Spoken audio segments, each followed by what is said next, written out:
Hey everybody, and welcome to another week of the wrestling show. Hashtag Total Markout, or as Geek calls it, Total Markout. It is Geek King, the maniacal Mark, the Patriot Sid, and the Socio Awkward, the dictator of DC, the absolute master of Marvel. And what's it? Dark Horse Comics? Is that the other one?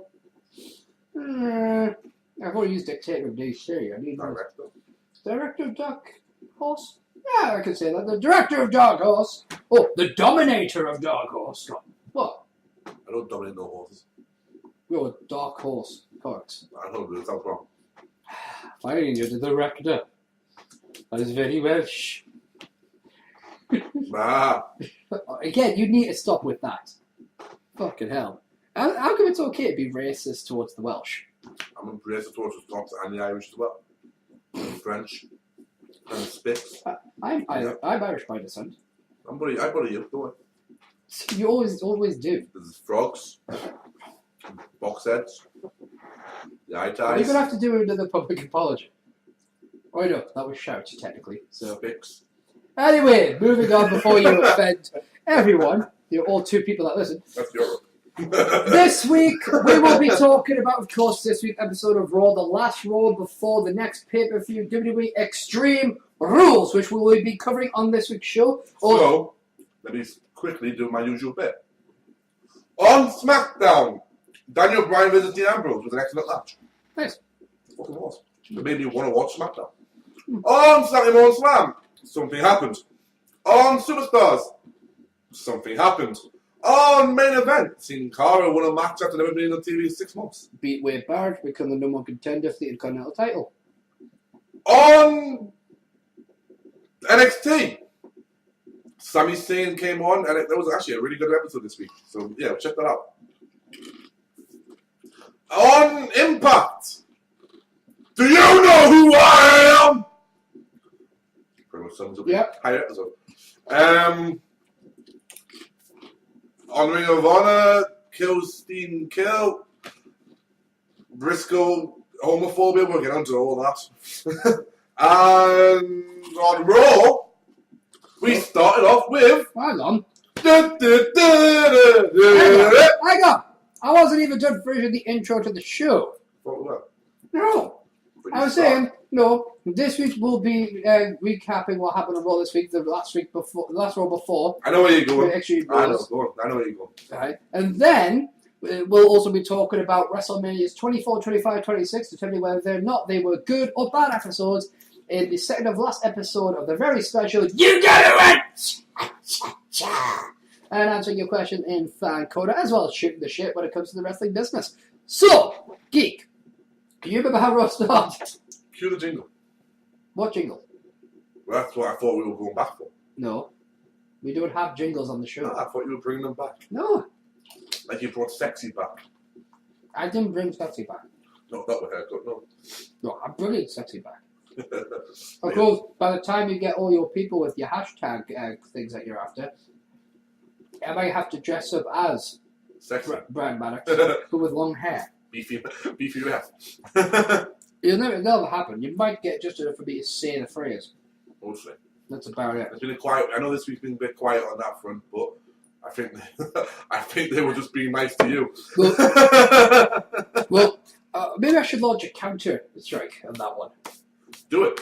But there's no. I'm not imaginative. But there's no one I hate as much as you hate him. I know. Well, there is, but So good. I wasn't even thinking it. Raw. Yeah, he was on Raw. We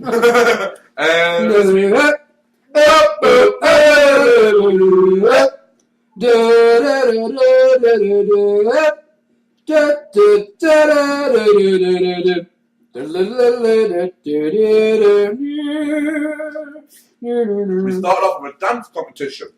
Oh, yes, we did. Where Jerry, the King Water, who knows as much about dancing as I know about the fucking insides of an Apple Mac. Wow. Introduced Fun Done Go.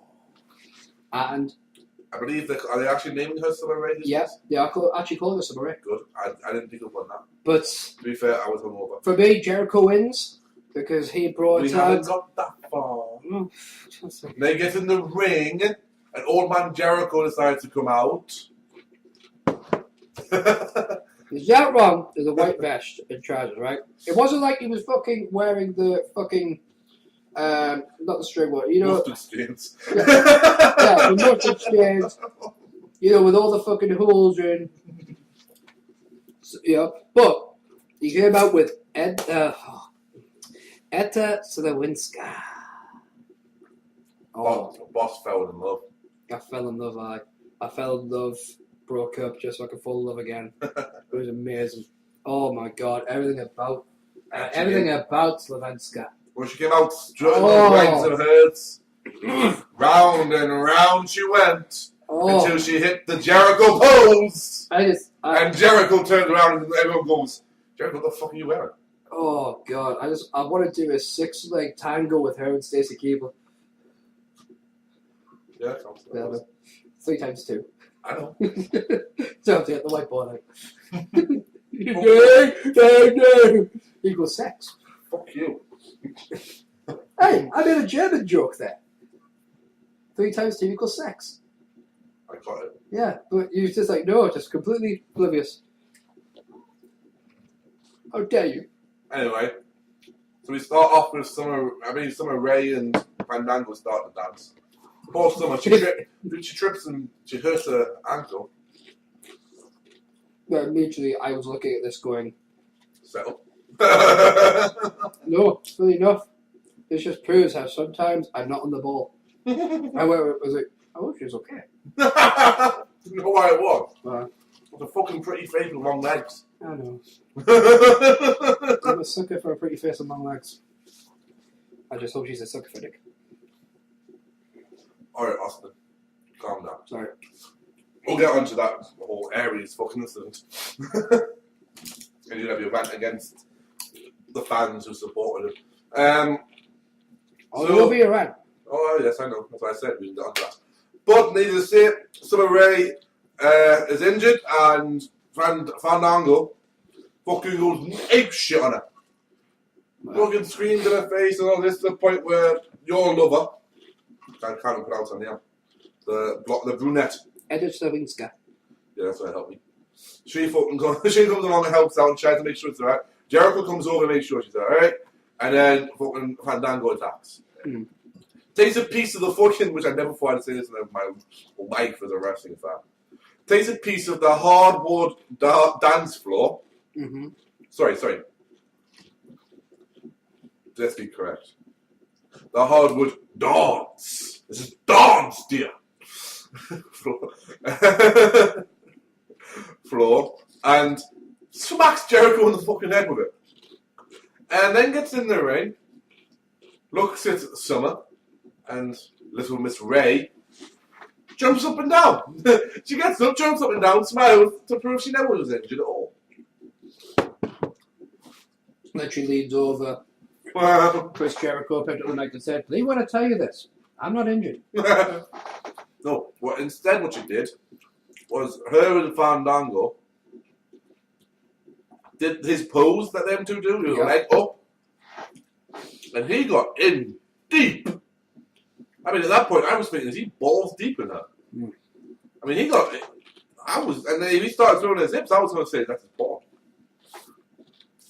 And they came back, and, that was that. Now, last week on Raw, well, after Raw, Zack Ryder said this was a new Zack Ryder. He's got new tights to prove that who he is, because he asked him for his birthday. So he's got new tights, new style, he's growing his hair again. And, Zack's got a new attitude. Now, remember Zack? Zack pissed off a lot of people. Yeah. And then last week, who did he face? Fandango, wasn't it? Yeah, I think he lost to Fandango. Yeah, as he do. So we're thinking, oh, well, things are going to get better. He must have, he's done his beating. And then we hear, "Feed me more." And... Sorry, it was Antonio Cesaro. Oh, Cesaro. So Cesaro beat him up. Yeah. So Fandango. Right back, Fandango. You know, there's not much of a difference between the two.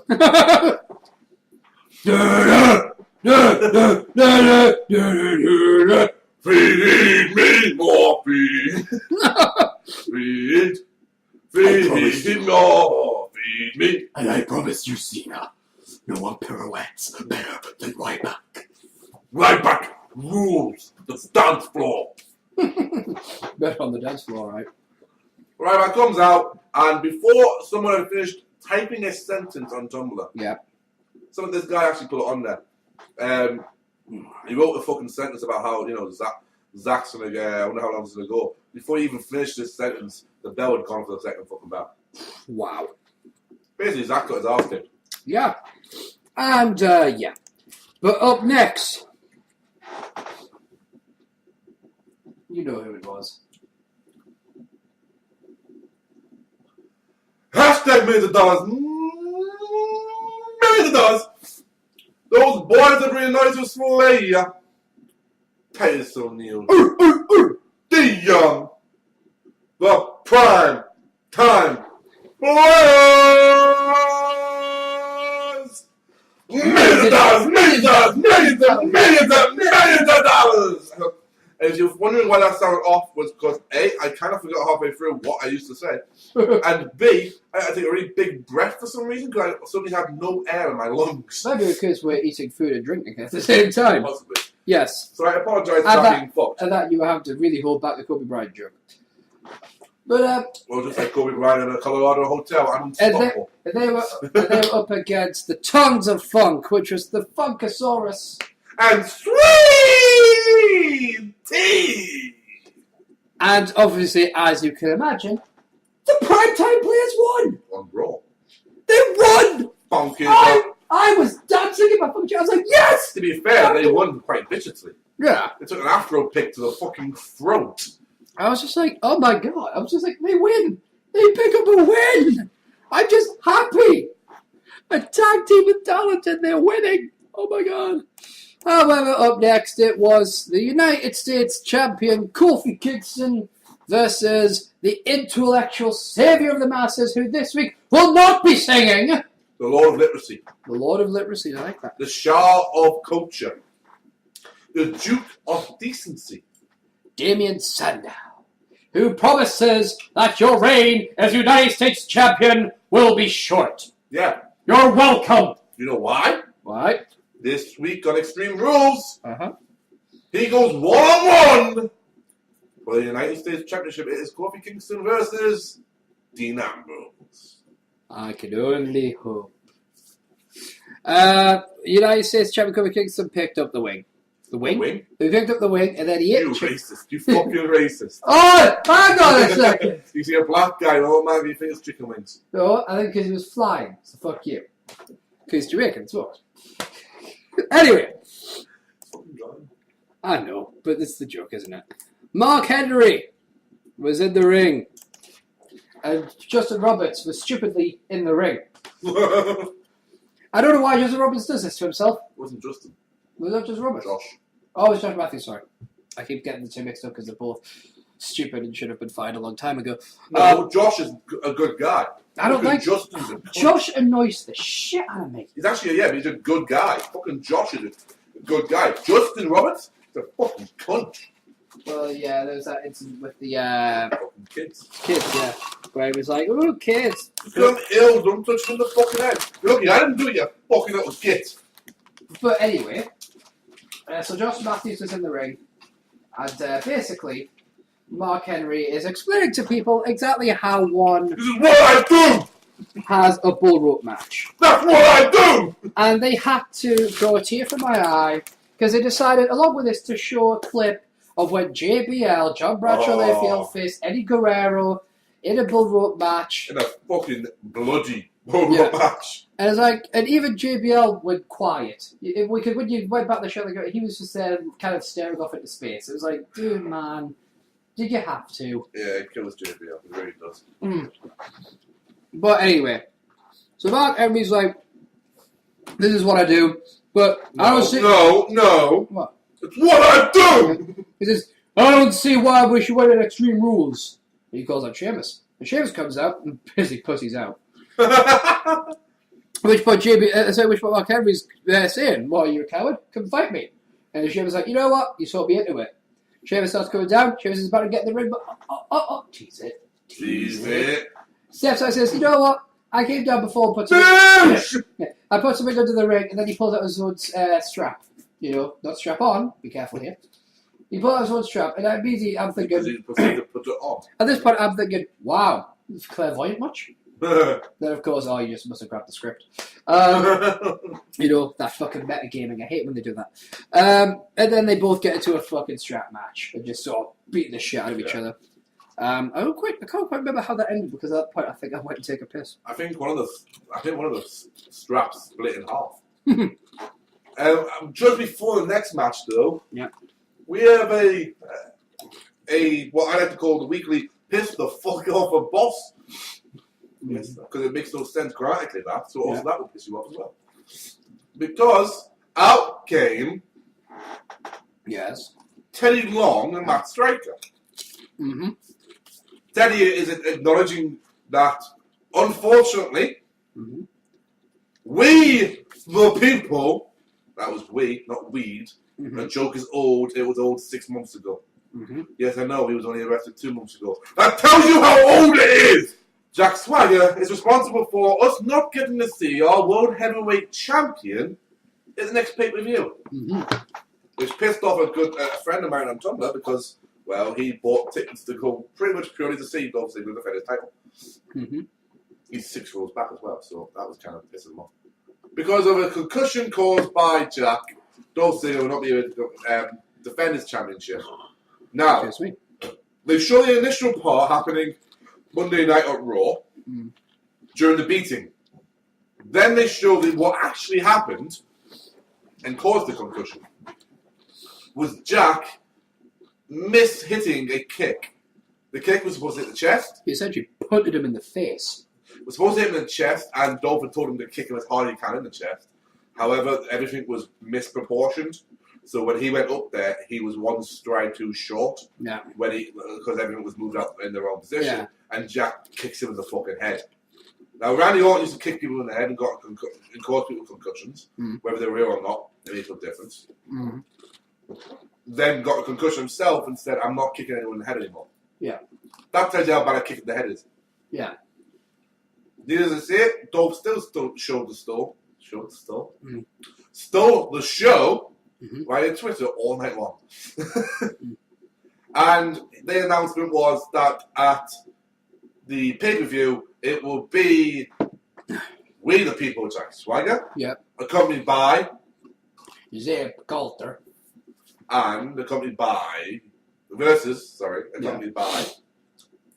Ricardo Rodriguez. Hang on, I'm gonna get the timer up. I've got the timer here. And it was 12 seconds last week, I believe. It was 12 seconds and 2 milliseconds if you want to really fucking pedantic about it. Right. Well, you are Prince of Pedantic. I'm a pedantic prick. Yep. 3, 2, 1.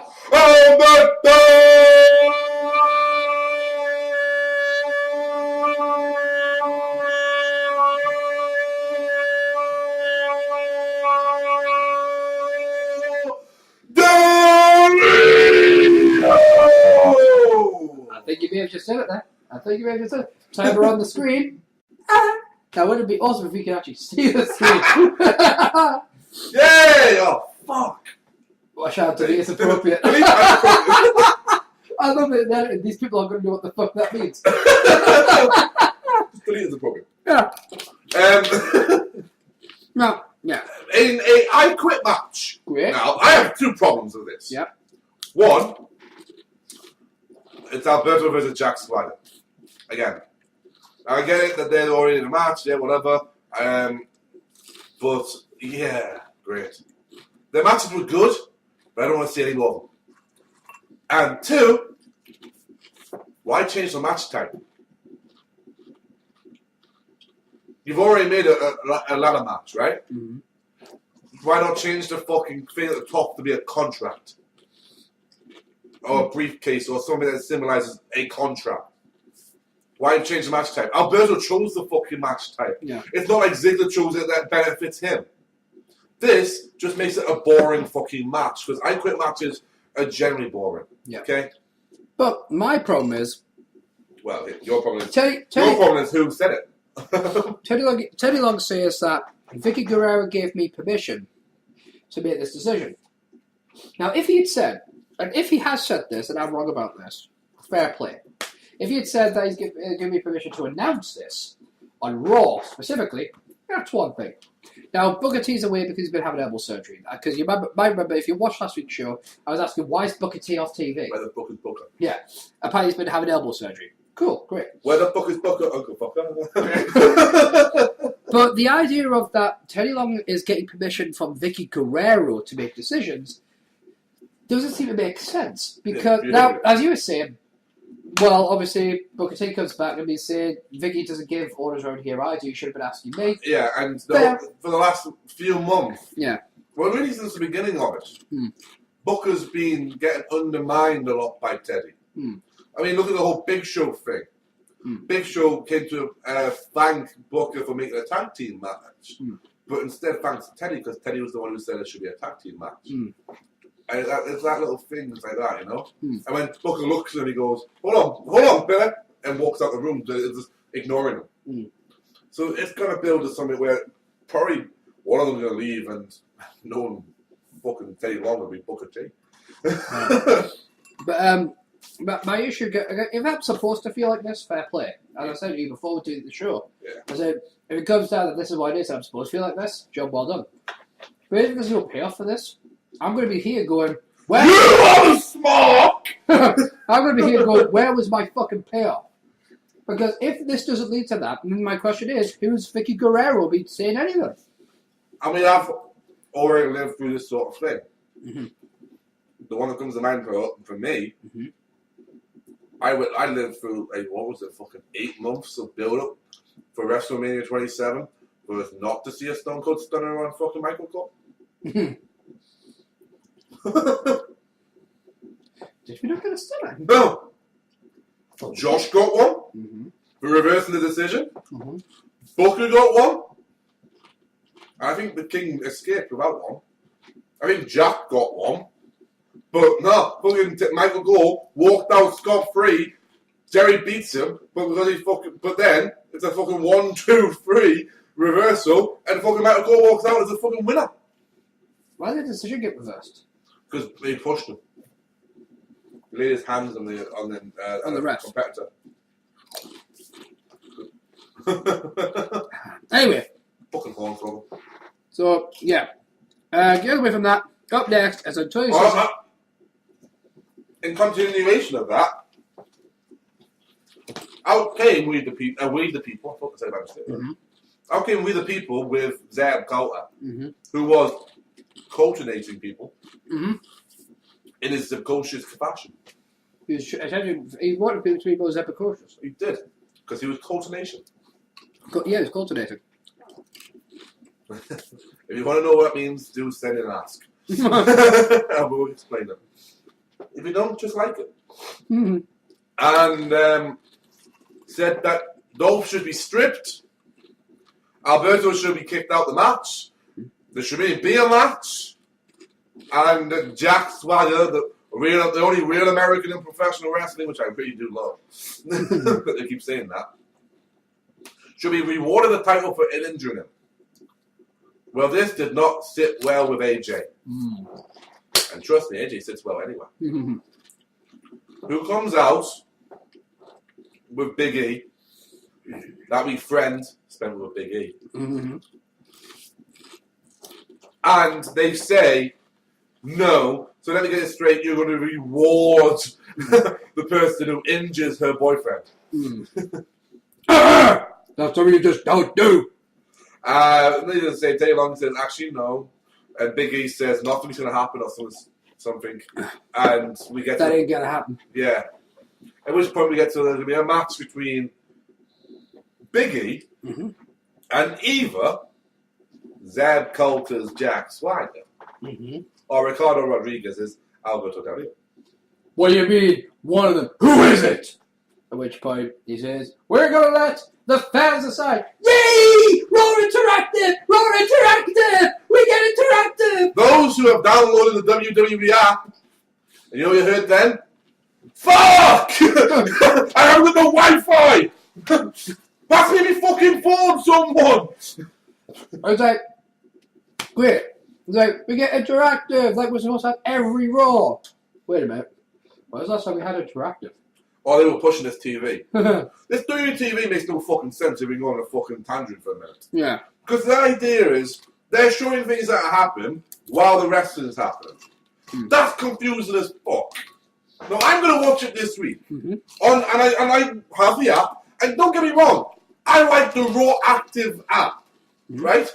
It gives you information, there's questions, there's like points of view, there's polls, there's quizzes, there's little pictures here and again. And when it goes to a break, if it's a match, you'll get the continuation of the match. If it's not, Matt Striker's there giving a fucking interview. But damn an interview, fucking halfway through a match on an active makes no sense. But on one of the adverts, because they bring up at the bottom right hand corner, they bring the iPhone symbol up, so the iPhone graphic with something happening on there. There was an interview, either with Ryback or Jericho going on the screen, right? Here's the thing. Later on the show, the same thing just happened as if it was happening live. It's like, hang on. What the fuck? Are you telling me that the backstage segment was Pre-recorded. How dare you, sir? Do you know who we are? We are Mark, so we demand to be treated with respect and live content. And these are saying the fucking apps usually break when you have a fucking, your servers go down as soon as you try and have a poll. I mean, do you know the perfect example of this? Your fucking Slammy Awards. Ooh. I had the app on 2 fucking devices. On my iPhone and my iPad. Yes, I'm a slave to Steve Jobs. The man was a genius. Get over it. I have both of them ready to go. My iPhone so I can just pay attention to what's going on during the active. My iPad so I can vote. Well, needless to say, as soon as the vote came up, I was looking at my vote 3 times for the entire fucking show. Because as soon as you went on there, it broke. Yeah. There's that much traffic going through to them. That's why they decided to make it also available on .com halfway through the show. Maybe it hasn't really worked, has it? It's working now. Everything's fine. They've got the servers updated and they've got added more servers. That's the point. But they didn't have any time for the Slammies, but they would desperately push the fucking app. Well, anyway. So, Now you can move on. yeah. So, up next is Antonio Cesaro losing to Randy Orton. United States! No, he's not. Randy Orton kicks his ass. Antonio Cesaro! Boom! Randy Orton kicks his ass, so. Yeah, it makes no sense. Up next, it was The Miz versus Heath. No! We are not going past that!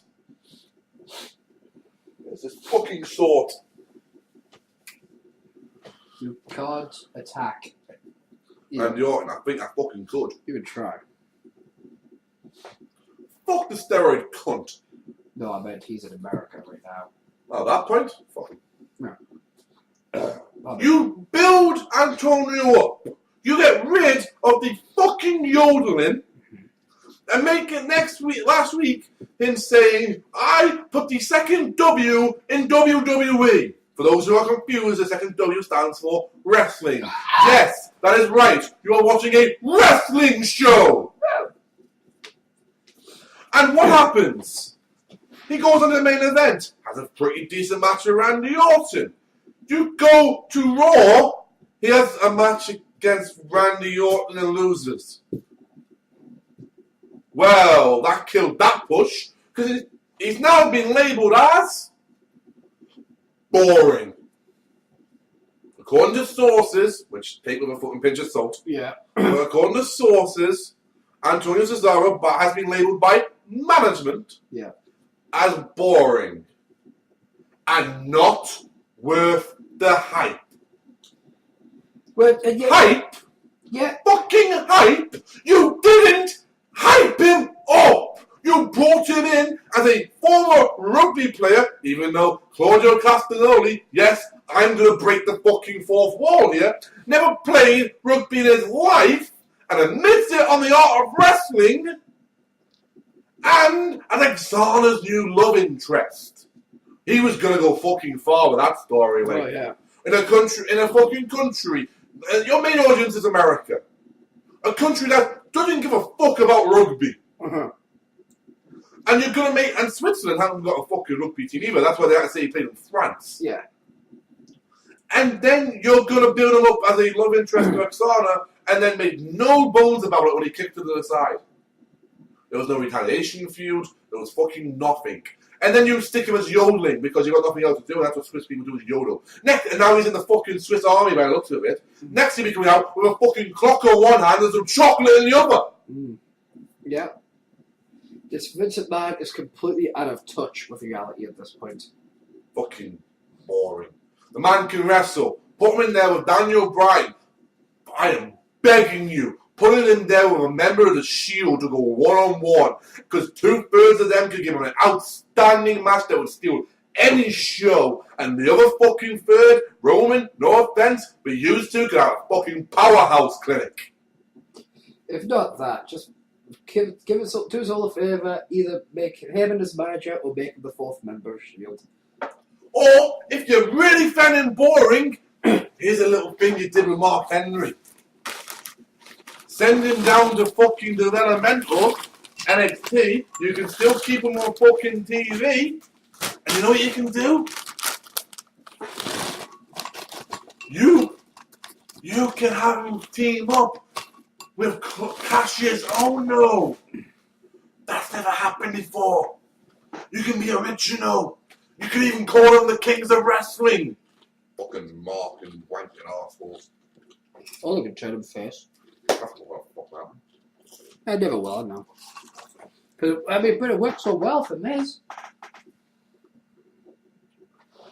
Fuck him and his new t-shirt. What, haters wanted? Have you seen the back of it? No. Haters wanted on the front, on the back, because the old ones are starting to like me. Ah. I'm right here, Miz! Right here! Don't like you, never have done! I was kind of back and forth. Yeah, we know. We have documented proof. You need a different t-shirt for me. The other one's kind of, you know... Great t-shirt for me. A picture of me flipping a coin. On one side it's Miz, his head. On the other side it's Miz's head with a cross. That'd be a brilliant t-shirt. So yeah, I'm a genius. Anyway, up next, it was The Miz and Heath Slater. Oh, no, even start with fucking the Main Street Posse karaoke band. And the Woo Wannabe. Fuck you! We watched them. You know what, Miz? Stop it! You can't do a finger four. You wanna know who can do a finger four? Ric Flair! You know who else is doing a fucking finger four? Adam Cole! That's the figure of four for you guys. He's that angry. He is saying the finger of four, but it's really the finger of one. Yeah! Adam Cole, Ring of Honor, former TV champion, does a picture perfect finger four leg lock. Up next, fucking Miz! This is getting even better. John Cena. Oh, here we fucking go!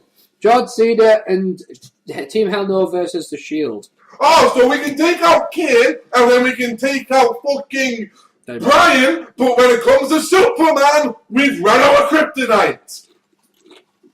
Oh, I'm just going to pin one of them here. I'm going to pin another one here. Oh, well, it looks as if I'm going to beat the other one. Ah, well, I'll just get jumped on. Fucking super honking steroid piece of shit. Basically, this is 6 years too much of this, Cena. Basically, John Cena was finally able to beat The Shield, but it was by disqualification. You didn't beat The Shield! But it's by disqualification, so it isn't really beating The Shield, is it? Just saying. I pinned two of them. Fuck you, Cena! It's been 6 years of this bullshit now. Yes, I know, people, he's been there for 10, but he's only been Superman for about 6 of the fucker. All the way up until 2007, you can kind of beat him. That's Edge. Hell, that's Mickey James. Up next, Jack Swagger versus Biggie Langston. Because this is a match people want to see? Are you fucking kidding me? Who the fuck wants to see heel versus heel? All three people! You sort of sound like Hogan. I wanted to see him versus Alberto. It would have just been a power match. I did. I wanted to see this match. Two strong guys going at it. Yeah, that's my kind of deal. Because I thought exactly how they're going to handle this, and I liked how they handled it. The problem is, I don't like Jack Swagger. Well, He's a liability. yeah, he's getting a bit. For me, get out. He's getting a bit haphazard. But Swagger picked up the win via a fucking count out. But, time to cheer people up. Oh, next was AJ Lee. Oh, this fucking match! AJ Lee versus Natalia.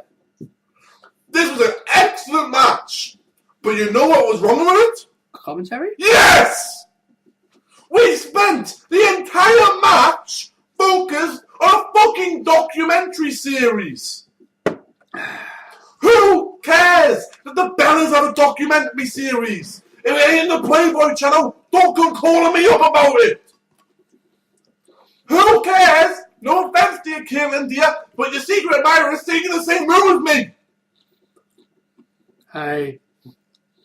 But at least you've got to see AJ pick up a win. Which, yes, and she made Natalia tap out to the Black Widow, which made him fucking funk spunk in his pants 3 times, and he'd have a heart attack. But the only person who acknowledged that they had a name and that it was an impressive move was JBL. And finally, Triple H calls out Brock Lesnar. Finally, something I'm not angry at. But it is your turn to be angry now. Oh yeah, I quite like this. Fucking hell, it's the first Brock thing you've liked this week. I didn't like... Well, first of all, it's the only Brock thing that happened this week. Last week, I just thought it was pretty silly. I'm angry and you've got to continue to correct me. I'm a risk taker. Is it worth the risk? I know you're a risk assessor as well. Depends how much I get in compensation. But I like the way... 40%. I like the way it's promised. I like the way that Triple H was able to turn it around. I like that, yeah. Paul Heyman's doing a lot of talking and Trips goes, bro, you know what I've realised? It's not that you're scared of me. It's Paul Heyman. Paul, you can't afford for Brock to get hurt, can you? I like this. And Paul Heyman's got that pouty face. That really pouty face. It's like... I don't know what he's talking about. Yeah. But then Brock goes, you know what? Fuck it. I'm going to rip you apart. I like when he looks at Brock. Mm-hmm. Brock, when he's talking about... He doesn't believe in you anymore. And he looks at him and goes, I believe in you. I believe you're the baddest man in this building. Yeah. I believe in you. And then he looks, and then as soon as Brock looks away, Heyman's got that face on him and goes, please don't go down there. Please don't go down there. And the moment he starts to walk, Heyman the whole way is trying to persuade him not to go in there, knowing that as soon as he took that first step, he lost the battle. He knew Brock was going in there, but he had to try and stop him. Yeah. Which was great. To the point where he gets one step onto the step. Puts one foot on the step, and you almost hear in my like to me anyway, you heard Heyman go, oh. Initially you saw him going, no, and his eyes kind of sunk and his face dropped a bit, and you just felt like you could see him go, I've lost this now. Now it's done. But then the moment that was great was, as soon as he was in the ring, he was winning, Heyman shut the fucking door. And then I gets turned on. Yeah. Overall, not a great role for me. Just for the way it was, like, for all the mistakes that were in it. Just, but I don't mean botches, I just mean creative decisions. You heard my fucking bit. Yeah, I think all of the world heard it. But, we do have to talk about Extreme Rules. I'm actually excited about this. That's the weird thing. Yeah. Anyway, the pre-show, The Miz versus the Essence of Mustachio. The Magnificent. Right. It's The Miz versus Cody Rhodes in the pre-show match. Yay. Who do you reckon will win? Miz. Who should win? Cody. There you go. Up next, it's Chris Jericho versus Fandango.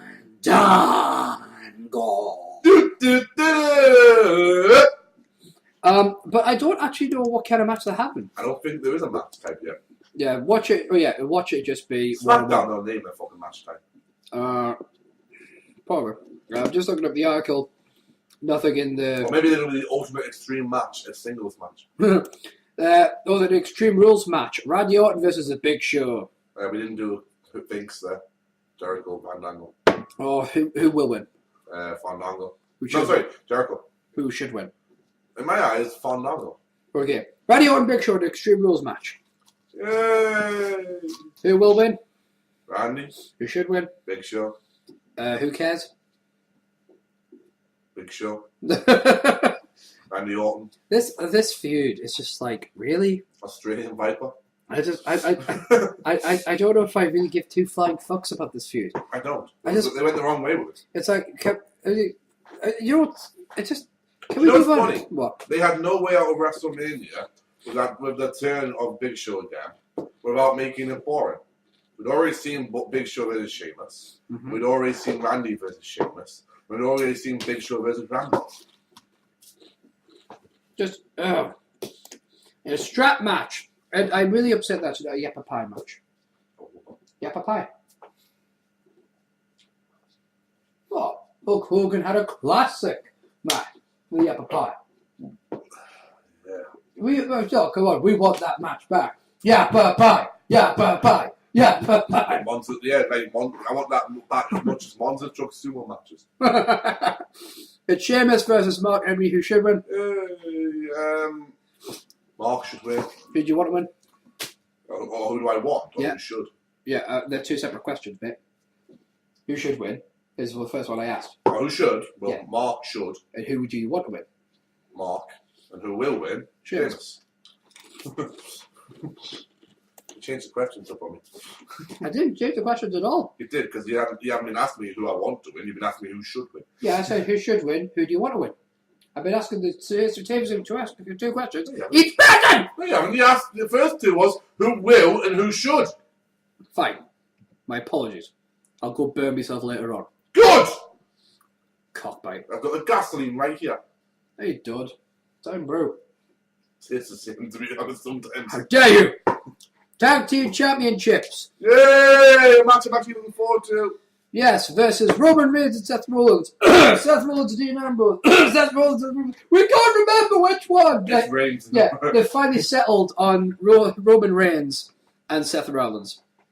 Finally settled on it. And a tag team tornado match. Even though on Raw, at one point, it was Dean Ambrose and Seth Rollins. It's like, wow, Vince really can't decide which one. But yeah, it's finally been decided. Who will win? I'm going to ask you three now. Shane. Right, who do you want to win? Shield. Who should win? Shield. There you go. Because Corey Case is defending his United States Championship against Dean Ambrose. Shield. Basically, Dean Ambrose has the answers to all the questions, except for possibly who will win. Dean Ambrose. You really think they're going to do it? Yeah. Do you reckon Shield to be involved? Yeah. Do you want them to be involved? Yeah. Then it's Alberto Del Rio versus Jack Swagger in an I Quit match for the double contendership for the Dolph Ziggler's World Heavyweight Championship. Who should win? Dolph Ziggler. Who will win? Dolph Ziggler. Who won't win? Fans. Yep, that's that question. Triple H versus Brock Lesnar. in a steel cage match. Who will win? Trips. Who should win? Either one of them. Who do you want to win? Trips. Fair enough. And then The main event. the WWE Championship. John Cena versus Ryback in a last man standing match. Who will win? Cena. Who should win? Ryback. Who do you want to win? Ryback. Who will lose? Me. Yep. So there you go. 15 quid. No, 18 fucking quid now. Really? I know it's not $70, but fucking it's 18 quid now. So there you go. Extreme Rules. I'm not watching it. I am. I know you are. It's a mixed bag at best. I can't for reasons I won't go into. But You're always welcome with me, mate. let's talk about. We've Ow! got the awards later on today, so I'm going to move.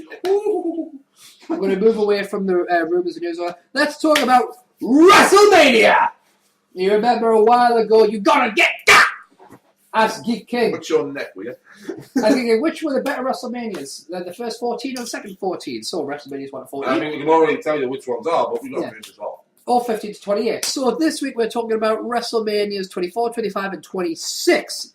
So, on this very special, I always said his name again. On this special, you get it right!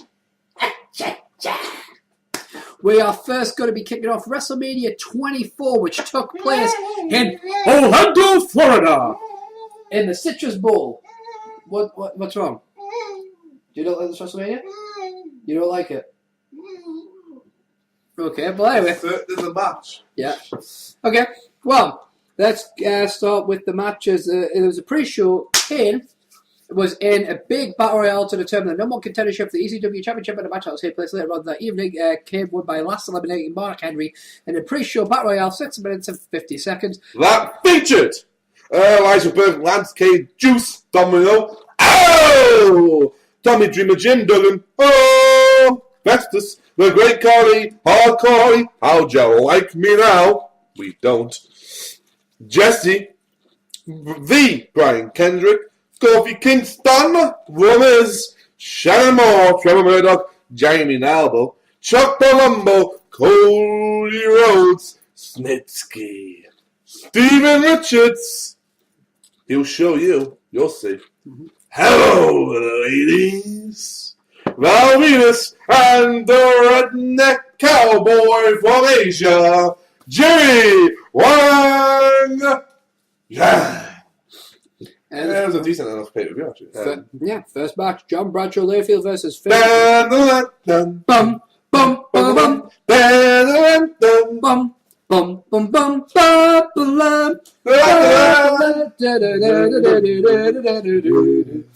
John Bradshaw versus... my name's Finley, and I love to fight. That's how it started as well. Until... Because Horny was back. Horns were going Finley. In a Belfast brawl. In a pretty vicious Belfast brawl as well. Great match. It was a very good match. Well, next match was the Money in the Bank match that featured Chris Jericho! Carlito. That's cool. MVP Montel Davis Porter. Ballin'. Mr. Kennedy! Wait for it. Wait for it. Kennedy! John Morrison. The shaman is sexy. I was going to go with This Ain't No Make Believe. And of course. Because the balls on the kid to have the I know. The balls on the kid to have a song for a professional wrestler that goes, "This ain't no make believe." Yeah. I love that. Shelton Benjamin, the gold standard. Ain't no stopping me. Oh! And CM Punk. We've been through the darkest days. This fire burns all the way. Fuck you, Randy Orton. You couldn't have it, could you? Fucking shit for Orton. It didn't work for Orton. Well, why the fuck did they have that? And of course, this is CM Punk's winning and his first Money in the Bank. Amazing. Very good. Lots of it's what you expect. Yeah. Shouty Big steals the show. Yeah. And of course, Fat Hardy makes a run in to stop MVP from winning. Yeah. Fat Hardy, who's calling himself the icon of professional wrestling in Ring of Honor. Not to mention the living legend, the legend of professional wrestling. And the only true god of wrestling. JBL's got to fuck a man up. Never mind Ric Flair. Woo! The next match was for brand supremacy and featured representing SmackDown. Batista! They introduced by Teddy Long was... The Animal! Batista! And he defeated, representing Monday Night Raw, introduced by William Regal, Umanga! in a match. Yeah, that's the best description you can give it. And the next following contest was scheduled for 1 for the ECW Championship. Ooh, Chavo. Was defeated by Kane in about as long as that introduction took. 8 seconds. The following contest is a match that I guarantee you that a wrestling fan can watch without, to quote the man himself, with a tear in my eye. Woo! The following match was, if Ric Flair loses, he must retire. The man who faced Ric Flair, the Nature Boy, the wheeling and dealing, the limousine riding, jet riding, kiss stealing, wheeling and dealing, son of a gun! Woo! The Nature Boy!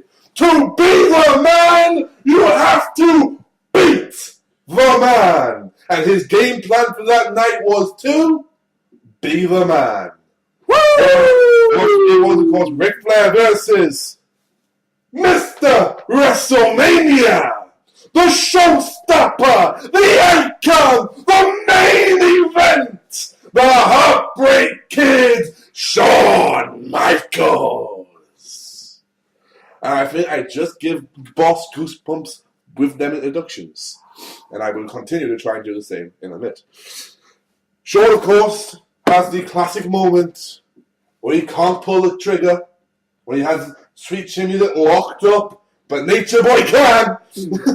And then they get for the match. Shawn breaks fucking 3 ribs, was it? Yeah. On his foot on the table after a moonsault, which still makes Boss wince thinking about it. God. And when it comes to the end, Nature's out. Nature's on his knees, saying, "Bring it, come on, do it." And Shawn looks at him and says, I'm sorry, I love you. Bang! And old Yellow fell. Exactly. And we said goodbye to Ric Flair. The next night is the greatest send-off I have ever seen in this business. And 2 months later, Nature Boy spat in your face and kicked you in the teeth. Yep. By returning to the ring to face Hulk Hogan one more time. But up next, it was Beth Phoenix and Melina with Santino Marella against Maria. Here she comes again like good medicine. And Ashley. In a Playboy Buddy Mania Lumberjill match. How the Lumberjills were. Okay, ready? Yep.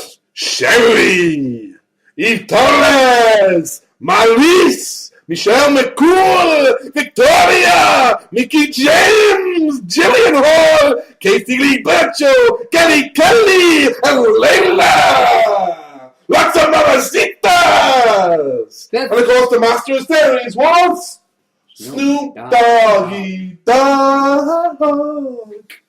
What's my name? Snoop Doggy Dogg. He's got to do a come on Dizzle for y'all. Yes, ERB, we know you. And the foreign contest was Beth Phoenix. Beth and Melina won it. Yeah. It was a match that the lights went halfway and I don't think anyone paid attention. Mm-hmm. The foreign contest was scheduled for 1-4 with a WWE Championship match in a triple threat. Introducing first, from West Newbury, Massachusetts, he is the leader of the Sea Nation. He is Superman. He is John Cena. And the opponent, first, from Greenwich, Connecticut, he is the Cerebral Assassin, the monarch of the mat, the king of kings, the game, Triple H. And his opponent, the reigning and defending WWE champion, But not the best in the world. the man who hails from St. Louis, Missouri, He is the Viper, the Apex Predator, the leader of the Legacy, the Age of Orton. He is Randy Orton. Randy Orton wins. Yes, in a decent enough match, actually. And in the big Hollywood match, it was Floyd Money Mayweather. The best in the world versus, well, it's a big slow. The biggest in the world.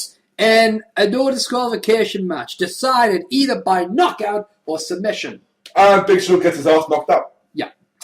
But then finally, the main event for the World Heavyweight Championship. First of all, the competitor from Toronto, Ontario, Canada, accompanied by La Familia, the Rated R Superstar Edge. You think you know me? And his opponent from Death Valley, California. That's where it is. People keep forgetting that part. He is the man that is undefeated at WrestleMania. He is the last outlaw, the Ministry of Darkness monarch, the true Prince of Darkness, the Lord of Evil, Satan. It calls this man Sir. He is the Undertaker. And Edge wins. No. Don't be tripping. Undertaker wins and takes the World Heavyweight Championship at WrestleMania. With a house gate. Now, the thing with this is, there is enough matches to make it a good pay-per-view, but there is not enough good matches to make it a good pay-per-view. I would say it was actually a decent enough. It's just on that edge to me, but I would go on the conflict. Personally, I would say it's a good WrestleMania because I didn't feel bad for paying the money for it. Afterwards, I felt that was money well spent. Yeah, that's a good point, actually. It's not like WrestleMania 21 where I felt like shit for it. Yeah, that's a good point, actually. So, shall we say good? Yeah, good. But it's on the borderline. Oh, yeah. But WrestleMania number 25 took place in Houston, Texas at the Reliance Stadium. This pay-per-view. The pre-show was the Colons, Carlito and Primo versus John Morrison and The Miz in a lumberjack match to unify the WWE Tag Team Championships and the World Tag Team Champions to become the unified WWE Tag Team Championships, with Carlito and Primo becoming the undisputed Tag Team Champions, which I fucking love. The lumberjacks including Evan Bourne, Paul Burchill, Tommy Dreamer, Goldust, The Great Khali, Charlie Haas, Kurt Hawkins, Hurricane Helmsley, Hurricane coming through, Ezekiel Jackson, JTG, Brooklyn, the Brian Kendrick, Mike Knox, Vladimir Kozlov, Jamie Noble, R-Truth, what's up? William Regal. Indeed. I believe you find that's pronounced what is up.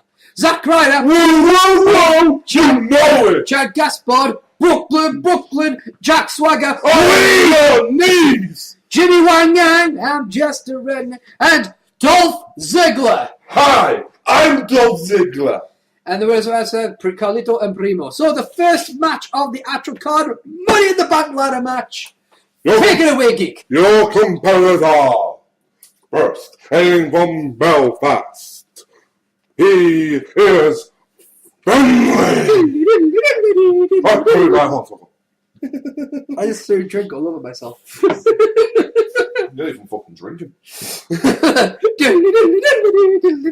And the opponents. First, from Toronto, Ontario. You just said the opponents twice. I said first. Bitch, sure. No, you had the opponents, and then you had and the opponents again. That's because I was distracted by you pissing yourself. I threw iron brew all over myself. I couldn't help it. That's what happens when I get excited. I throw various beverages over my face. That's what we do in Wales. First, from Toronto, Ontario, Canada, by way of Tampa, Florida, he is Captain Charisma Christian.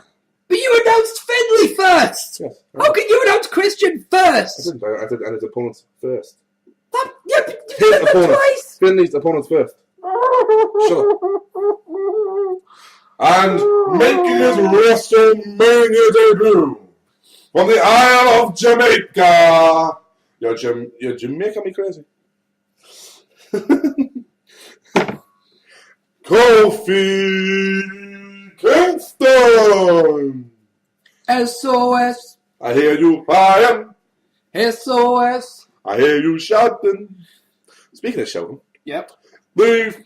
And of course, his opponents. I'm doing that just to wind it up now. You're being retarded. You're ultimately retarded. The gold standard shouting Benjamin. For a fucking bad attitude.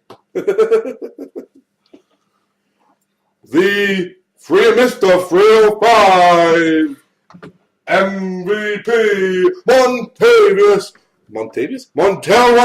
Porter MVP. And accompanied by Tony Atlas, the world's most dangerous strongman. The world's most strongest man. I don't know, I fucking lost my mind here, so. Mark Henry, the devil's favorite demon Kane, and the winner of the match, CM Punk. Good ladder match. Yeah, that was alright. Not the best one. Yeah, that was alright. Oh, next, Santina Morella won at 25. Santina! Dressed as Santina. There's an A there! Santina! Same person. It was his sister. Santina Morella won a 25 Diva Battle Royale to be crowned Miss WrestleMania, last eliminating Beth Phoenix and Melina. Now, I'm really glad they've got a list here of who was in the match, because quite frankly, I don't have a fucking clue, because Kid Rock was playing the whole way through the fucking thing. So you had Alicia Fox, Brie Bella, Eva Torres, Gail Kim, Jackie Garcia, whatever. Gator or Garcia? Jillian, you're probably right. Jillian Hall, Joy Giovanni! Katie Lee Birchall, Kelly, Layla, Maria, Maurice, Bishop, McCool, Mickey James, Molly Holly, Natalia, Nikki Bella, Rosa Mendes. Sunny. Oh, it's always Sunny. Tiffany. I know you want me. Tiffany. Ooh, Tiffany. The only woman I ever wanted to beat me up. Tori Wilson. You know why? I get the Continental Championship. Yeah. Tori Wilson. That's true. Tori. And Victoria. Psycho. Up next, it was Chris Jericho in a 3-on-1 handicap match against Roddy Piper, Ricky Steamboat, Super fly. and Jimmy Snooker, accompanied by Whoa! The Night Cowboy, Ric Flair. And of course, this led to us finding out that Roddy Piper should have waited a little bit longer to come back in the ring because he was just recovering from hip surgery. Yeah. Jimmy Snuka should retire. But Ricky Steamboat. But Ricky Steamboat has this thing that he tells time to fuck off. Yeah. And of course, it leads to Jericho winning and then challenging fucking Mickey Rourke to a fight. Mickey Rourke comes in and knocks his ass out. Well, it's because he was supposed to be Jericho and Mickey Rourke, and then Mickey Rourke kind of pussied out, didn't he? No, the idea was it was supposed to be that match, but Mickey Rourke wasn't actually allowed to do it because of a review right. coming up, and the risk of concussion was too much to him because he did have a boxing career before. Up next, Matt versus Jeff. It's Fat Hardy versus High Hardy. Extreme Rules match. Woo! Matt Hardy wins. What do you fucking do? Up next, Rey Mysterio 619 versus John Bradshaw Layfield. Dun, dun, dun. For the Intercontinental Championship, Rey Mysterio picks up the title in 21 seconds. And JBL fever. And JBL becomes the first man to ever quit at WrestleMania. He had the sniffles. No, it was awesome. Up next, he was ill. It was the first of two great matches. Greatest match ever to happen at WrestleMania, this one. The Undertaker versus the Heartbreak Kid, Shawn Michaels. Greatest match to ever happen at WrestleMania. And Undertaker obviously picks up the win, but by God, they had everyone on the edge of their seat up against the fucking TV. Against the fucking seat. Hiding behind the sofa. I was hiding behind the sofa. My sofa was pushed against the wall. That match had more people hiding behind the sofa than fucking Daleks. It's just, dear sweet Jesus fucking Christ, what a match. Up next, though, to bring in more back reality, it was John Cena versus Edge versus Big Show. Edge walking as the World Heavyweight Champion. John Cena walking out with the World Heavyweight Championship. Which, by the way, him and the world title is like a pairing I could never fucking fathom. It fucking look horrible, doesn't it? It does. Oh, look. I fucking hate those pictures. But then in the main event, Triple H defended his title against Randy Orton. What a fucking build-up. What a build up to a match. And what a fucking shit match. Seriously, it was just... It said it was Randy Orton getting his ass whooped. I was looking for this so much. To the point that even before the match started, you had Vince and Shane just look at Triple H and just give him the nod. You know what needs to be done here? Go do it. Exactly, and what a fucking clusterfuck it was. Now, Yes, two of these matches had to follow The Undertaker versus Shawn Michaels, an instant classic. But you gave them 3 minutes longer. Anyway, the point is, ultimately, it was a terrible match. And for me, my money, I fucking hate this pay-per-view. it was a terrible WrestleMania. It was a fucking horrible pay-per-view. It had a couple of good matches at best. So finally, number 26. Number 26 kids here from Glendale, Arizona, from the University of Phoenix Stadium. And here we go, ladies and gentlemen. The first match, Show Miz, The Miz and the Big Show versus John Morrison and R-Truth, which is a bit weird considering that it was only last year that The Miz and John Morrison were teaming together. Well, Show Miz, wasn't that, how did that music go? Didn't that go, well, it's the Big Show, and then Austin or something stupid? I think it was, yeah, something like that. And Show Miz goes with the rock and rap connect. But of course, here's the funny thing. Last year it was the Miz and John Morrison. Uh-huh. This year it was Miz and Big Show versus Morrison and R-Truth, and then soon after it would become Miz and R-Truth. It went from being Morrison the Dirt Sheet to being the rock and rap connection. No, the Show Miz first. Yeah, but rock and rap connection with them too. Yeah, and then to being Awesome Truth. Oh yeah, but it was a match for the Unified Tag Team Championships. Show Miz walked out with the titles, and then the Miz declared that he was only like 17 WrestleManias away from tying the Undertaker or something stupid. It was like, yeah, good one. And Bret Hart looked at him going, really? In a triple threat match, which really wasn't a triple threat match, Randy Orton versus Cody Rhodes with Ted DiBiase in a handicap. It was essentially a handicap match, which is a bit unfair because really Cody and Teddy could have used with more people. They could have. Fucking Cody got kicked in the fucking head, Randy, and then Ted RKO gets RKO'd and it's over. And Randy Orton picks up the win, which at the time everybody wanted. Match. Pretty much everyone. The thing was, there was a time when Ted DiBiase was the most popular one. Oh, yeah. And then Randy Orton, when he was starting to look like he was going to go face, everyone was kind of going, oh, hang on a second, go back to be face. Because it was time. And the face, Randy Orton's face turn worked for a long time. It's just that it was time to go back. It's now time to go back to heel. Anyway, up next, it was the last ever WrestleMania Money in the Bank ladder match, which starred, the Canadian wonder, Captain Charisma, the guy that hasn't been on TV for so long, even though he's been fucking medically cleared because apparently Creative can't do anything with him. Yeah, can't do anything with him. Christian versus Fat Hardy, where Creative doesn't want to do anything with him. Versus Kane, who Creative gets told to do something with him. Versus Drew McIntyre, who Creative had something to do with him, but his wife beat him up. Versus Kofi Kingston, who Creative love. Versus Dolph Ziggler, who Creative loved more. It's about damn time. With Shelton Benjamin, who Creative did love but had a bad attitude. Versus Montel Vontavious Porter, who Creative didn't really care about. And Evan Bourne, Creative were going to do something, and he was going to go to WrestleMania, but then he got high. All losing at the hands of Jack Swagger. Who Creative had this really good idea with, and then he got high. Yeah. So Jack Swagger was the last person to ever win the Money in the Bank ladder match at WrestleMania. He went on to cash that in against Chris Jericho. The same week. Yeah, on SmackDown. But because he tried to do it on Raw, didn't work, and then on SmackDown he was able to do it against Jericho. Because Ed speared him. Yeah. Up next, it was Triple H versus Sheamus. Now this had been going on a couple of months. It's been going on for a couple of months. But yeah, Triple H and Sheamus finally came to a head, and fucking great fight. Yeah, it was a really good fight. Absolutely. I like this match. Triple H won 12 minutes and 9 seconds. Up next, though, it was Rey Mysterio 619 versus CM Punk with the Straight Edge Society with Luke Gallows and Serena. The hottest bone chick in the world. Dear sweet motherfucker. Serena wasn't that bad either. Oh, I loved Serena. Serena was hot. But if Punk had won, Mysterio would have to have joined the Straight Edge Society. Yes. But Punk didn't win.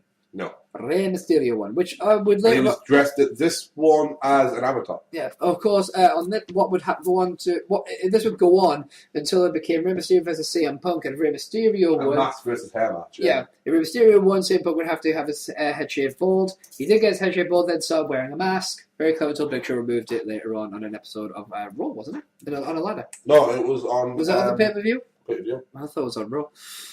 Anyway, up I think next. he went to on SmackDown once or twice. The greatest match in WrestleMania history. Bret Hart versus Vince McMahon And the entire fucking Hart family. in a no-holds-barred lumberjack match. And boy, did the Hart family Lumberjacks do their best to get on the fucking thing. With Bruce was a fucking special guest referee. He'd never been that high in his life. He tried. Bret Hart won via something that resembled a sharpshooter. Well, 4 out of 10 at best. Yeah. Up next, it was Chris Jericho versus Edge for the World Heavyweight Championship. Edge had won the Royal Rumble, coming back early from injury, a la John Cena, I suppose one could say. What a huge surprise that was. Yeah, he won the Royal Rumble. He challenged Chris Jericho after Elimination Chambers, so they could go on to have a world title. But Chris Jericho picked up the win. Which no one thought would happen. No one thought it happened, but what a great match these Great two match, had. yeah. And then after that, it was Michelle McCool, Vicky Guerrero, Alicia Fox, Lana, and Maurice defeating Beth Phoenix, Kelly Kelly, Mickey James, Gail Kim, and Eve Torres in a 10-diva tag team match. Ollie. And then in the pre-show for the main event, it was John Cena versus Batista. And for the singles match for the WWE Championship, John Cena picks up the win via submission. What do you fucking do? But the main event. Oh, the fucking main event. Yeah, Geek, you might want to take this one. In the main event, you saw Mr. WrestleMania put his career on the line against the last outlaw, the Demon of Death Valley, The Undertaker. In a streak versus career match that ended with Shawn getting tombstoned into the Hall of Fame because nobody, and geek means nobody, beats the dead man at WrestleMania. I'm saying good pay-per-view. Yeah, it was. This was a good better pay-per-view. one. Oh, definitely. It made it for the WrestleMania prior. Oh, yeah, there was only like 2 matches that didn't land in the fucking card. So next week, number 27 and number 28. 27's a bad one, 28's a good one. But we'll get to that now. Now, ladies and gentlemen, you may remember that was only it was only 2 weeks ago that we were informing you. First, I think you need to have a little rant before we get the awards. Really? There was something. Do you want to do it after the awards? Well, what rant is there? What? You're going to have to refresh my memory because I'm not very good at this shit. Oh, right. Okay. Austin Aries and Kirsty Hemme. Or Christy Hemme. There's an incident. You always call her Kirsty. I know, I can't help it. But there was an incident between Christy Hemme and Austin Aries. Austin Aries is a part of a tag team. Dirty heels. Right? And Christy Hemme, during the show, announced their opponents. Yeah, Christopher Daniels. And Kazarian, bad influence. Austin Aries did not approve it. That's my mobile phone going off. I don't even know what my mobile phone is, which is annoying. Okay. No. But anyway, Christy Hemme announced the wrong people. As, you know, it's a mistake to make. It's a mistake she shouldn't be making at this point. No, she's been an announcer for long enough. Austin Aries got pissed off, and in his heel persona, pretty much had her in the corner of the ring, climbed onto the middle rope, essentially shoving the crotch. Now, he didn't shove his crotch in her face. She just happened to be there. His crotch was pretty much in her face. Yeah, but he didn't shove it in her face. It wasn't like he was fucking skull fucking her, but he was. The only way Christy could have gotten out of the way was either by pushing him off or like trying to duck under him or something like that. Basically, he was putting her in a corner and putting his crotch in her face as if to say, "Yeah, there's fuck what you can do about this." You have a small problem with that. The rant from you comes from the fans that defended him and certain fans' comments. Yes. Based upon the idea that she deserved it. Yes. Because she made a mistake. Right. She has a certain wage bracket of being the highest paid knockout in TNA despite not wrestling anymore due to a neck injury. Which, you know, clever her, she did it fucking ages ago. Yeah. And their final one, which is the one that really infuriates you, you're not telling, which is usually something along the lines of, you're not telling me that's the first time she's had a dick in her face. Right. Let me explain. It's something. If there is anyone that thinks that, right, if you think that Christy Hemme deserved it, I'm gunning for you, motherfucker, so pay attention. Christy Hemme, right, there is not a woman on this planet that deserves that kind of treatment. And by the way, there's no guy on that planet that deserves that treatment either. If this was a guy doing it, right? If it, like, say, if it was like me or something like that, someone doing the two, I would be beating the living shit out of the motherfucker. You know, whether I come through the other side of that fight, I don't know. Also, Darius, definitely not. But I'll admit that, you know. But I will still fucking throw a fucking punch. But this is a woman that, you know, is trying to do a job on TV, right? And a lot of people say, "Oh, she was laughing." Yeah, it's called being nervous, you fuck cunt. But to say she deserves it, okay, let's go through your arguments. Her salary, right? Does that mean I could go rape Stephanie McMahon? Whoa. No, hang on. This is the logic, right?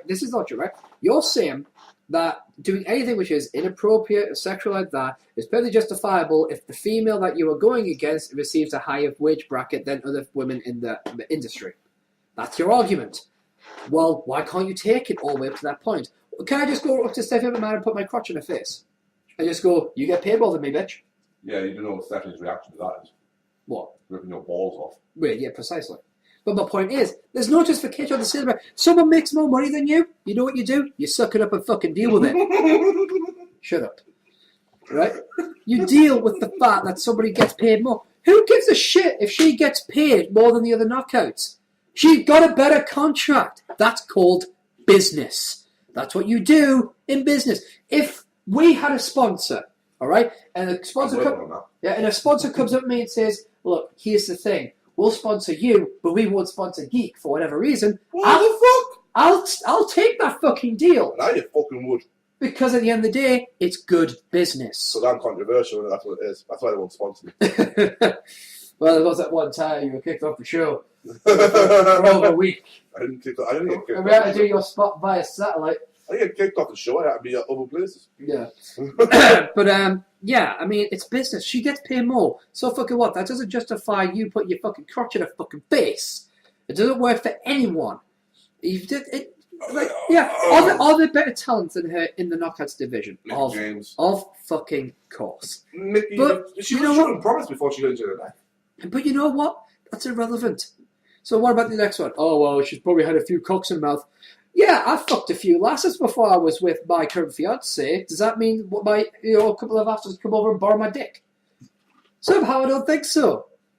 You know, my lass has been with other people before she got with me. Guys can't come and fucking use her like that. Just because you may have fucking sucked a few cock in your fucking lifetime doesn't mean that you get a fucking all-day pass for the fucking bitch.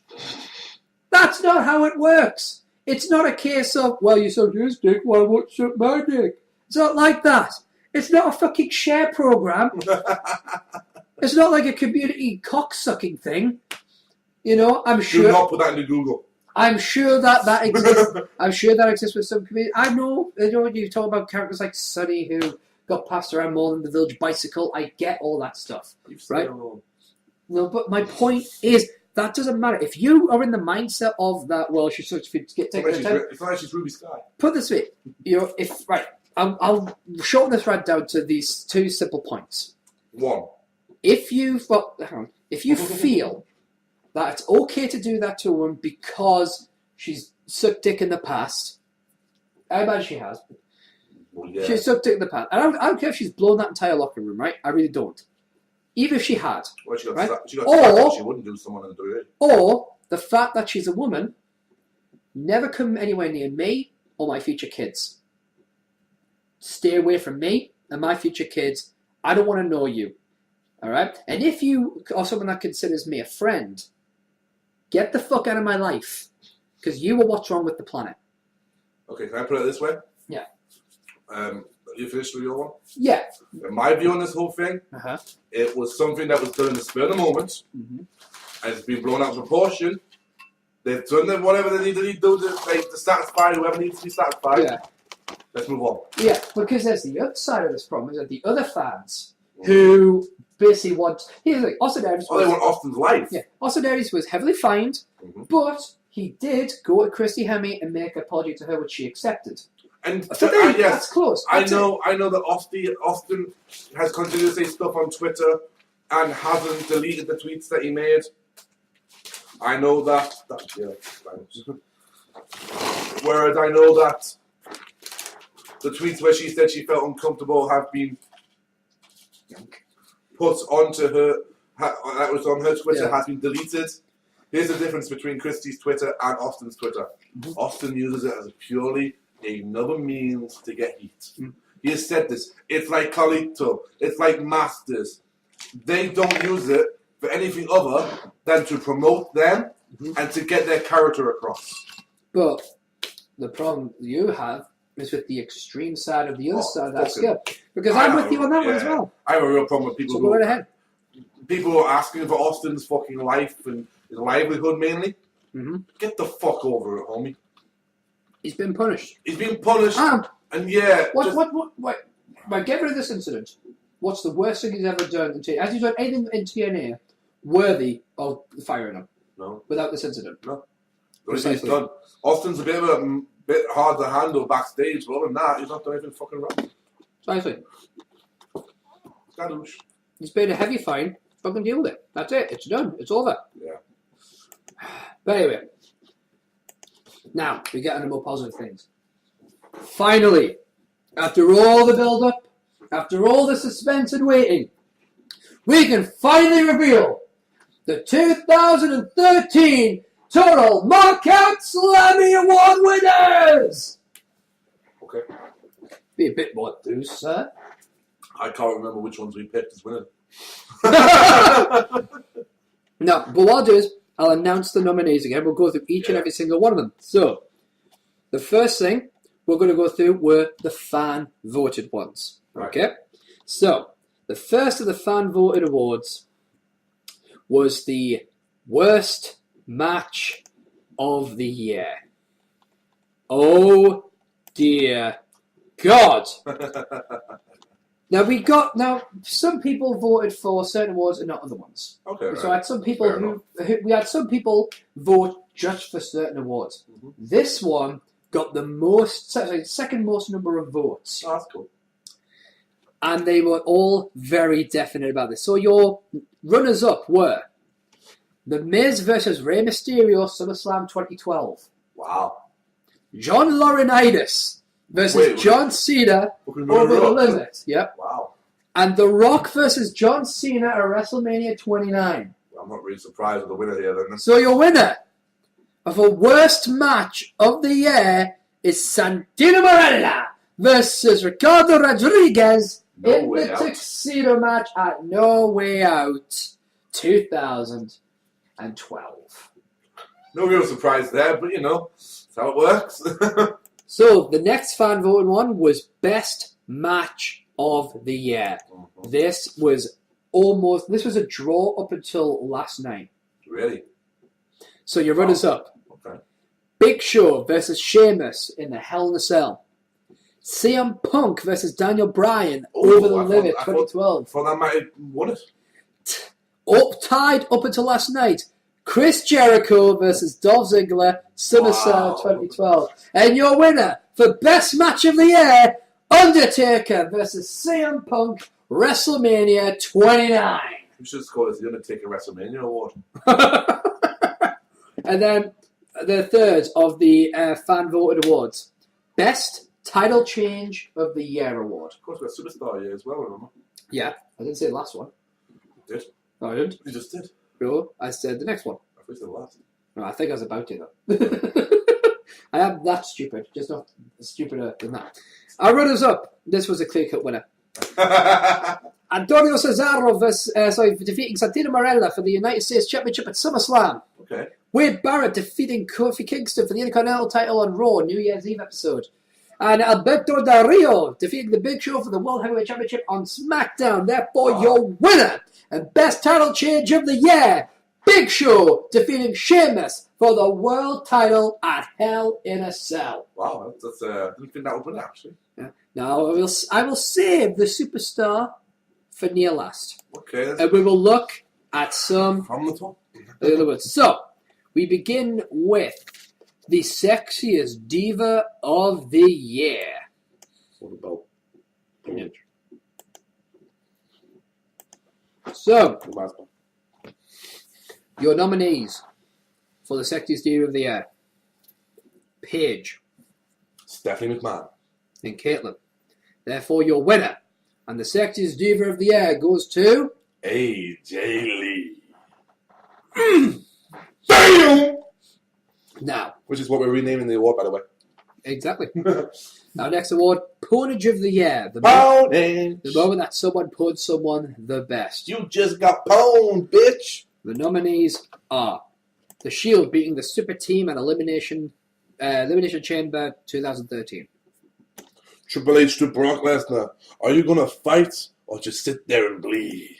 Dolph Ziggler to AJ Lee, the locker room takedown. Oh, That was fucking vicious.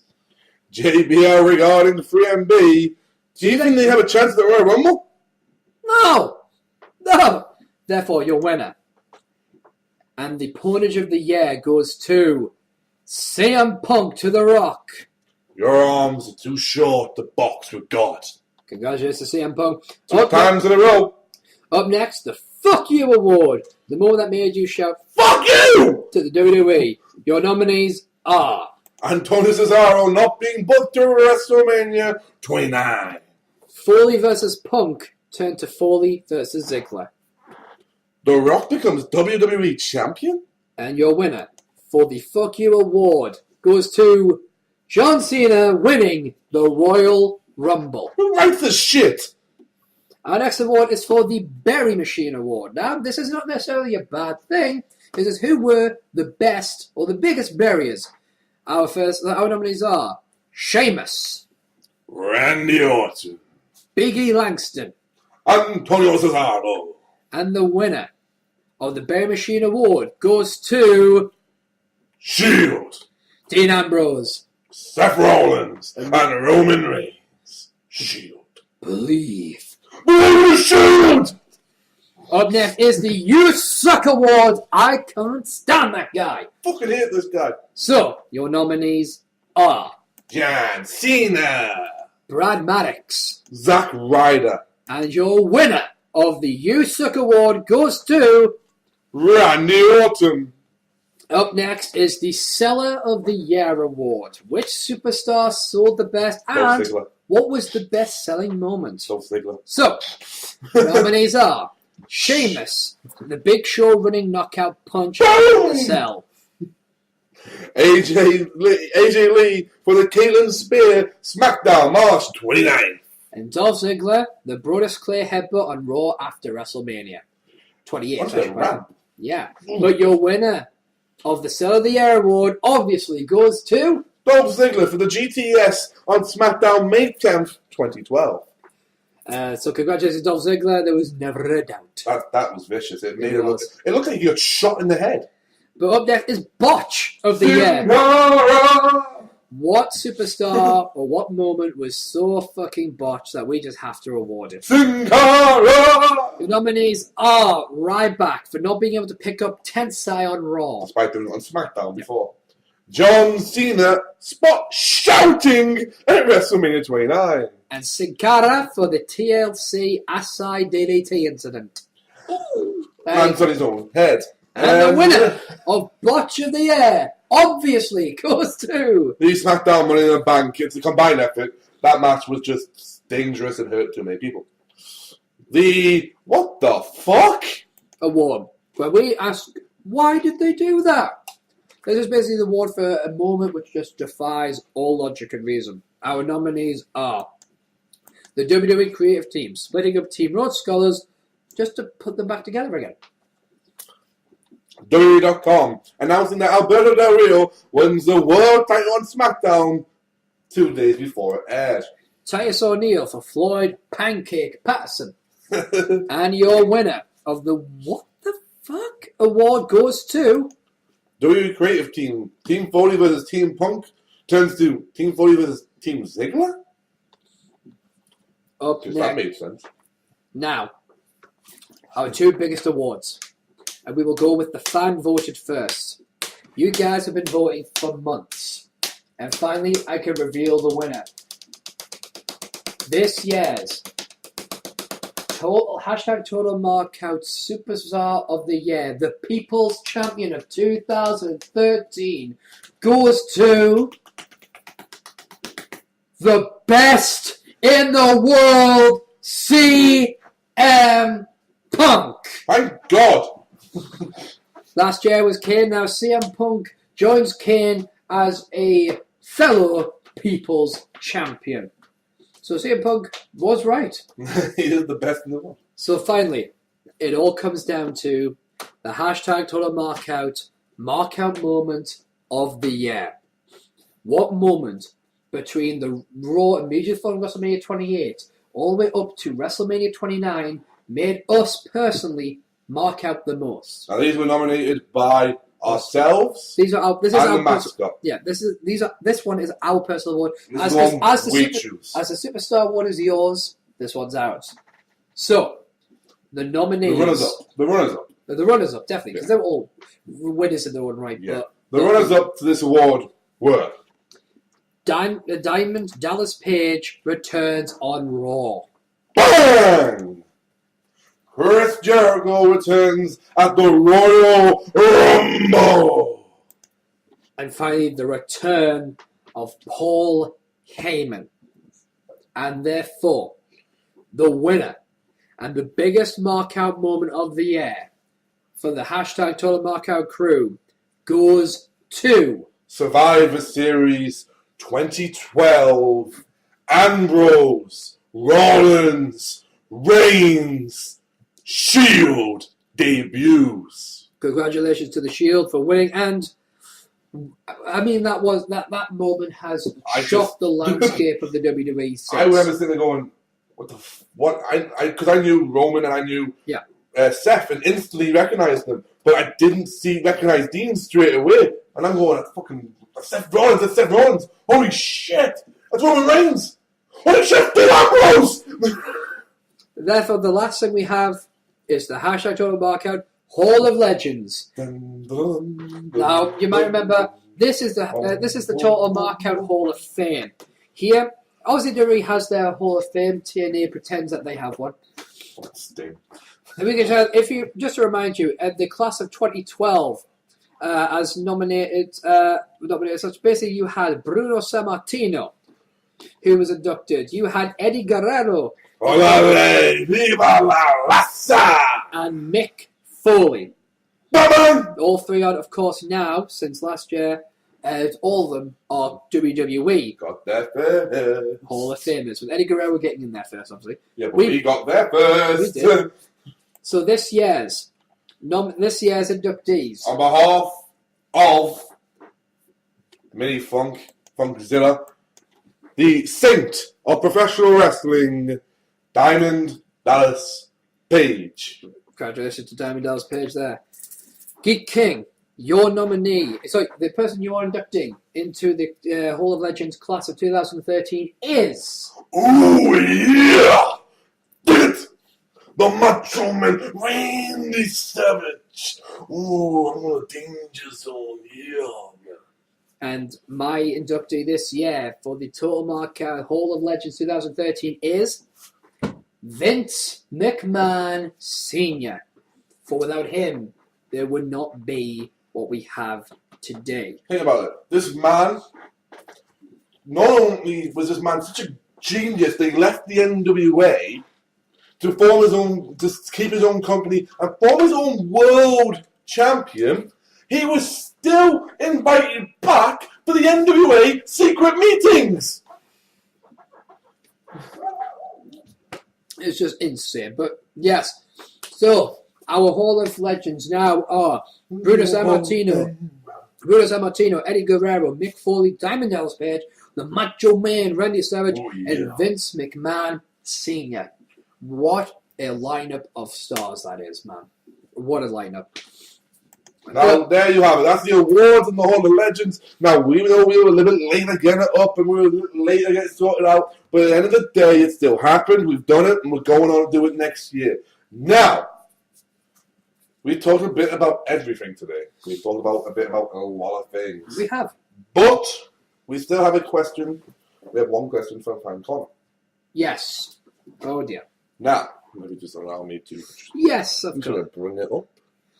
Yes, we have had a question from for the hashtag Fan Corner. Obviously, we know a lot of you guys follow us on Tumblr, which is great. We love what you follow us, but some of you follow us on Twitter as well, which is cool.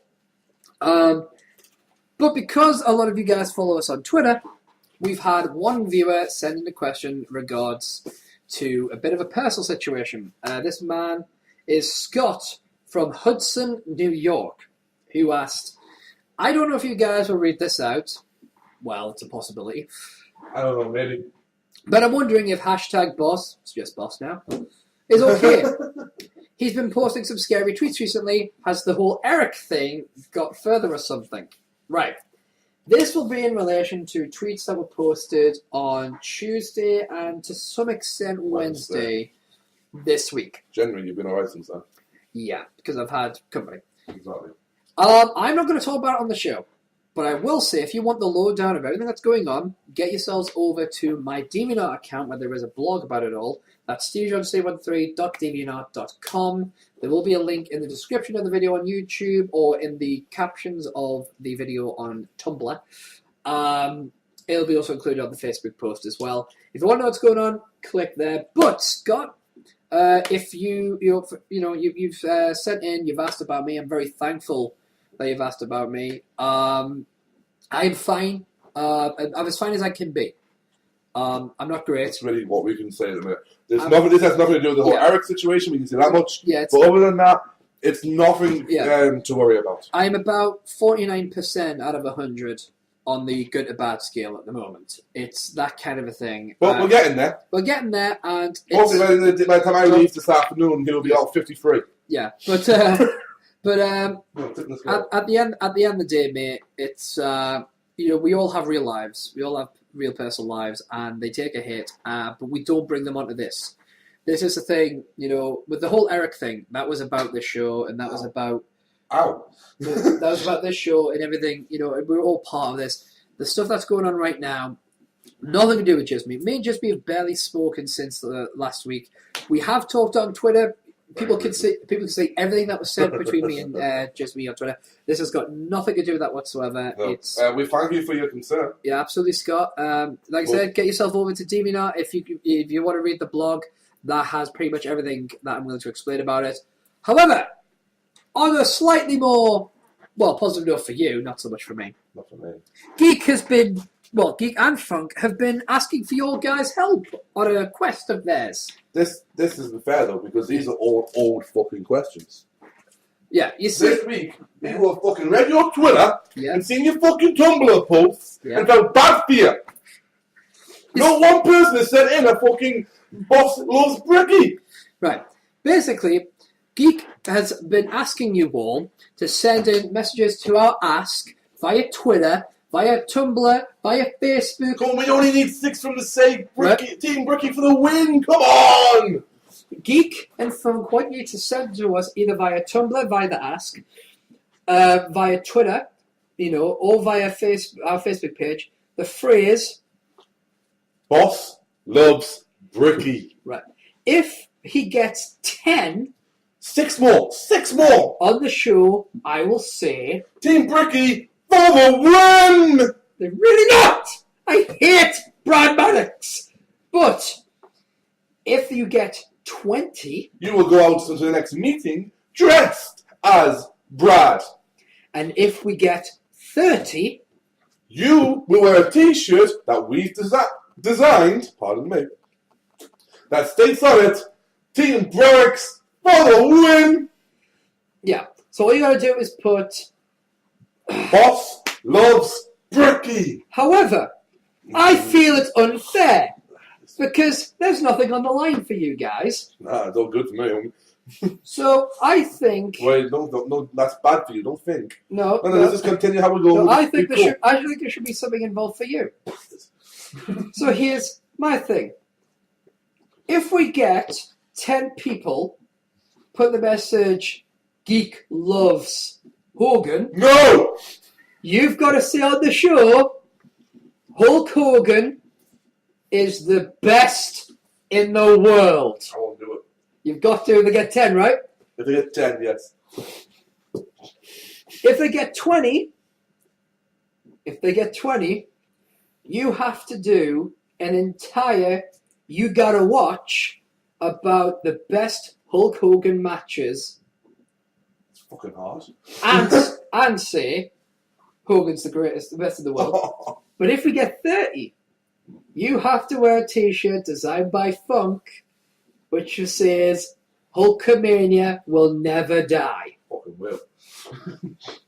Okay, I agree. Right, so, which team will you be on? Will you be on Team Boss and say that Geek loves Hogan? Or will you be on Team Geek and say Boss loves Ricky? Now he's got a 4-fan head start. I need you guys to help me out. So we'll post links there. Where can you put these posts though? Go to totalmarkout.tumblr.com and while you're there, send us all cool stuff. You want to send us a little something. Yeah, you want to send us some GIFs, some pictures, some articles. Send us whatever you like. Sure. If it has divas and boobs, we're happy with that too. Yeah, click the link on the side that says "Show Off." Absolutely. And while you're there, you can also, while you're there, check us out on Tumblr. SteveJones313.tumblr.com. Geek King, that is G33K King.tumblr.com. It's not difficult. Go right there. It really isn't. And you know what? You like boobs, you like divas, you don't see a lot of that fucker. And of course, at the moment we are doing a 30-day challenge where the one that was posted at the time of recording, which was Friday, was day 17, the top 3 people who should be inducted into the WWE Hall of Fame class of 2014. And just to give you a little taste, we'll tell you what they were. Geek Kings in 3rd place, British Bulldog. 2nd place, the Freebirds. In 1st place, The Undertaker. My picks were 3rd place, Jack Tunney. 2nd was John Bradshaw Layfield, and 1st was Randy Savage. And fucking Jack Tunney got me up there. And the Funks, 3rd place, Paul Bearer. 2nd place, Paul Heyman. Yes, I got them the right way around. And 1st, John Bradshaw Layfield. That's just a little something that you'll find on our post. But we reblog a lot of wrestling stuff as well. Yes, I do. Check it out. Also, if you're on Facebook, follow the fan page. Facebook.com/Total Markout. What could be easier? You know what could be easier? Send a gang. Boss loves Hogan. That's Boss loves Hogan. Yeah, fuck. Send that in, doesn't matter. Yeah, send that in. Send that in. Means fuck out. That's half a point each. Yes. No, Geek loves Hogan or Boss loves Ricky. Yeah. And you too love Hogan, though. I love what he used to be. No, he's blocked me on Twitter. I still can't. He's really blocked you still. Yeah, I'm still blocked. Because you called him out on his bullshit. Yeah, I called him out on it's like Elvis. Yeah, Metallica and Elvis, and he blocks me. Fucking coward. But anyway, yes. So if you want to send us messages on Twitter, it's Geek King. It's G33K_KNG. It's SteveJones313, which is Steve Jones, the number 3, the number 1, the number 3. Send us messages. Or you can bother the Funk if you like. If you have to. The Low Walker 1, that is the number 1. Both on Tumblr and on Twitter. All one word, all. Yeah.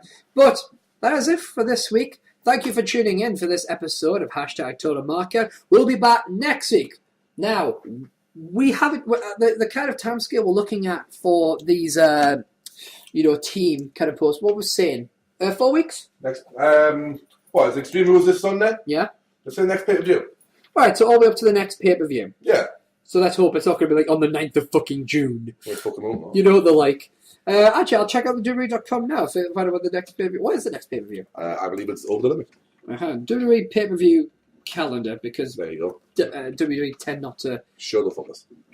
Let's do pay-per-view events. God love Wikipedia. Right? Yeah. Extreme Rules. Down here. Payback, mate. It's Payback. Yeah, so Payback, which will be June 16th. Fucking Payback.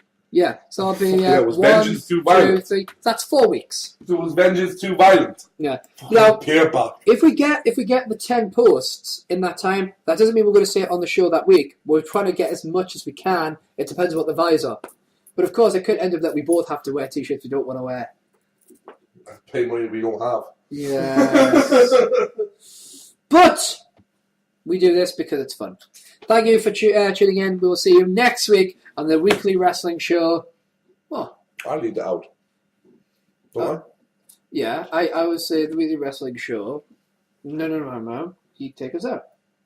Always do that. We'll try a little bit different if you like. It's goodbye from me, the pedantic prick, the boss. It's just boss now. Over to you, Geek, to take us out.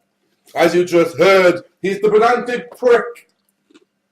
There's other names as well, but that one really suits him down to a T. I don't love Bricky. He does. I don't. The man that is so looking forward to when he has to go out dressed as Brad Maddox. Fuck them. The Duke of Doritos. I hate the bands that you like. Fish. He is, of course, the pedantic prick, the boss, the producer, the always uploader, since the drivers have come Yay! through. SteveJones313. I am the maniacal Mark, the nasty nerd, the fighting fanboy, the master of Marvel, the dictator of DC, the spitter of spit, the director of Dark Horse, the envisionary of Image. I am, of course, the Geek King, and this has been #Total Markout. Marks out.